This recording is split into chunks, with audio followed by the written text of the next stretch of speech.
এবারও সমালোচনার মুখে বলিউড অভিনেত্রী মৃণাল ঠাকুর। সম্প্রতি একটি পুরনো সাক্ষাৎকারের ভিডিও ভাইরাল হয়েছে, যেখানে তিনি আনুশকা শর্মার কাজকে তুলনা করে মন্তব্য করেছেন। সোশ্যাল মিডিয়ায় ঝড় উঠেছে নেটিজেনদের তীব্র প্রতিক্রিয়ায়। নেটিজেনরা বলছেন, অন্যকে হেয় করে নিজেকে তুলে ধরা কখনোই ভালো কিছু বয়ে আনে না। আসলে কি হয়েছিল তাদের দুইজনের মাঝে?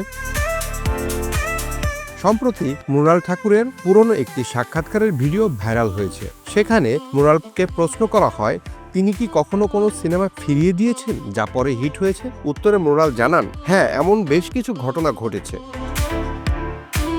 তিনি বলেন, আমি সেই সময় প্রস্তুত ছিলাম না, তাই না বলেছিলাম। পরে সিনেমাটি হিট হয় এবং ওই নায়িকা খ্যাতি পান। তবে আমি খুশি, কারণ তখন সেই সিনেমা করলে হয়তো আমি নিজেকে হারিয়ে ফেলতাম। এখন সে কাজ করছে না, কিন্তু আমি করছি, এটাই আমার কাছে জয়।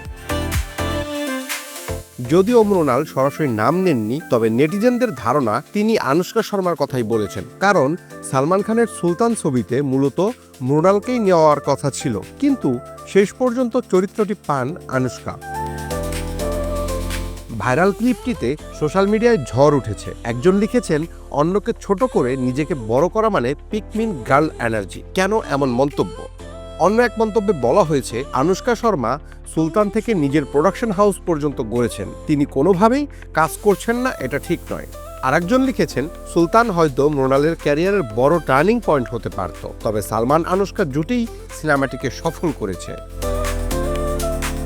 ভিডিওটি ভালো লাগলে লাইক দিন, শেয়ার করুন এবং সাবস্ক্রাইব করুন বাংলা ফ্লো ইউটিউব চ্যানেলে। একই সঙ্গে ফেসবুক, ইনস্টাগ্রাম ও টিকটকেও যুক্ত থাকুন।